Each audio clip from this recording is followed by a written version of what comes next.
Howdy, with this video, I want to go over the schedule real quickly and maybe a couple of concepts our book discusses. I'm doing this video on Friday, January 25th.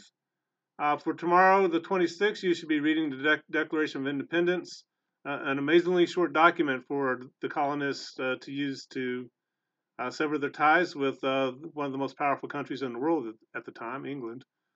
You're also going to read an excerpt from the Vindication of the Rights of Woman. And then you're going to complete blog number 2 and submit that into D2L. Hopefully we're going to continue the process where you submit your blog through D2L. I grade it, send it back to you, you revise it, post it in Journal Portfolio, and then other people can comment on it. It's a nice way to get around the D2L discussion board.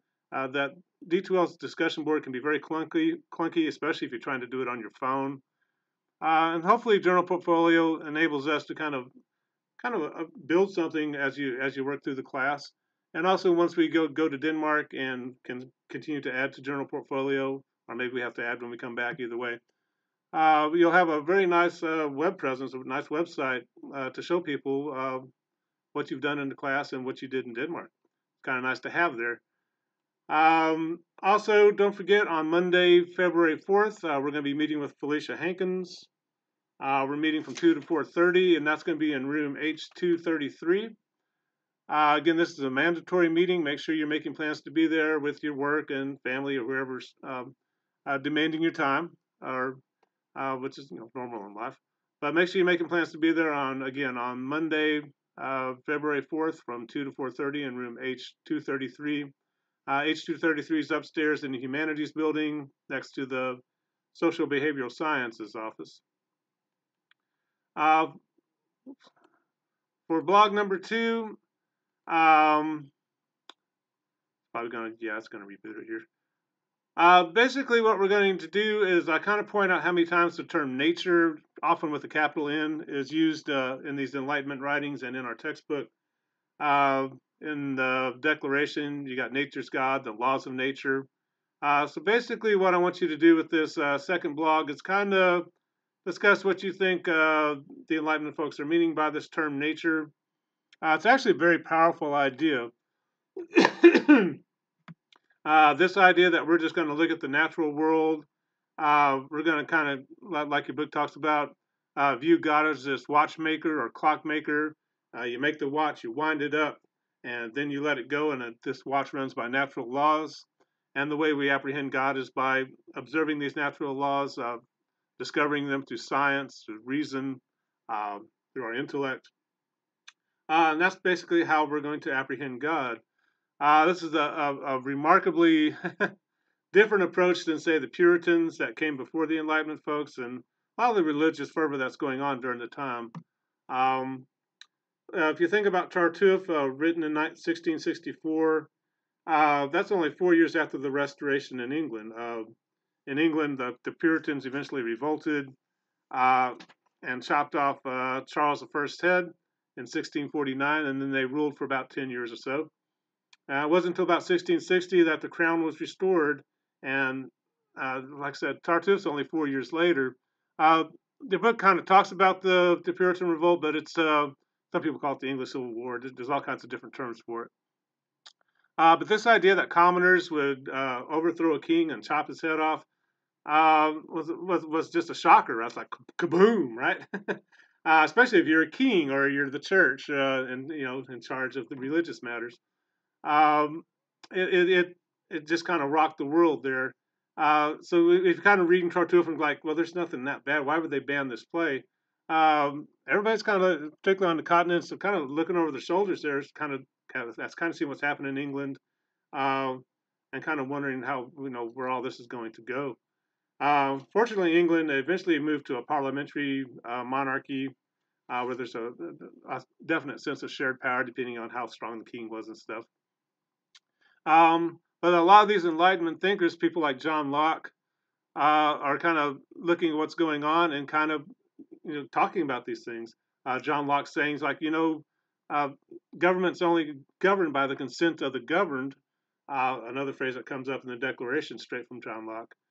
And that the idea with John Locke's idea that government should exist to mainly protect people, create a safe environment where people can pursue life, liberty, and property. Another idea in the Declaration, straight from John Locke, who's writing in the late 1600s, following this restoration of the crown. But it took England a while to get things settled down.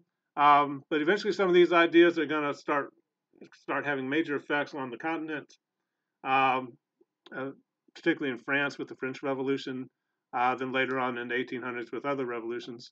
But but kind of keep in mind that Moliere and a lot of these Enlightenment folks, they're at the beginning of a lot of different things, right? Different political orders.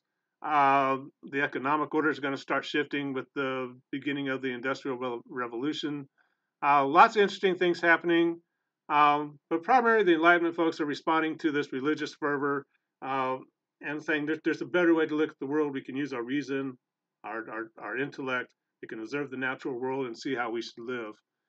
Most importantly, with the deist, this idea of a clockmaker just winding up the world and letting it run, that means we get to decide how we're going to live. There's no divine intervention that's going, God's not going to come swooping down telling us what to do.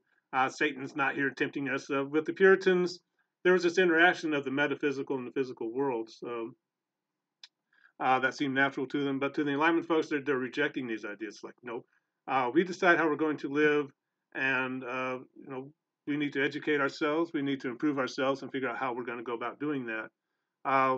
So by the time the Declaration of Independence comes along, it's able to be received in a much more acceptable way than it might have 100 years earlier, right?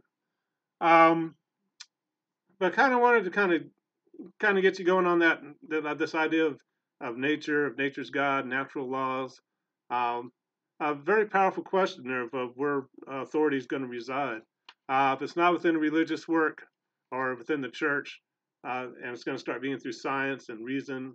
Um, it's an interesting idea, but it does create some certain problems, um, which people like Jonathan Edwards here in America during the Great Awakening kind of pointed out. Right, he kind of taunted some of these guys, saying, "Hey, natural men, uh, you know, just because you believe a certain way doesn't mean that what you believe is true. God's got you. You're like a spider hanging from a thread over the fire, and God can just snip that thread anytime and send you plunging into the fires of hell." We still hear sermons like that today, actually, um, about people just existing in the natural world. So it's an interesting question about this idea of nature. You see Cleant and Tartuffe kind of create that balance there between logic, reason, and faith in God. And uh, they kind of jab at him every once in a while, saying, it's like, hey, you're not, are you sure you're maintaining that balance as well as you think you are? So a lot of powerful ideas thrown out there, kind of swirling around, and you can kind of see it in the times. A lot of fighting and contradictions, and also a lot of neat things kind of happening at the same time, including the birth of our own country. Um, but I'm gonna stop there. Uh, One problem is you start getting into history, we can just go on forever, right? Because one problem with this course is we're kind of, or with our textbook at least, is starting in like around mid 1600s.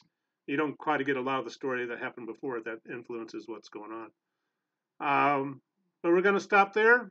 Be sure to let me know if you have any questions. Hopefully, I didn't confuse anybody too much there. But definitely, again, I'm going to say this 1,000 times. Make sure you set aside that time for Monday, February 4th, from 2 to 4:30 with Felicia.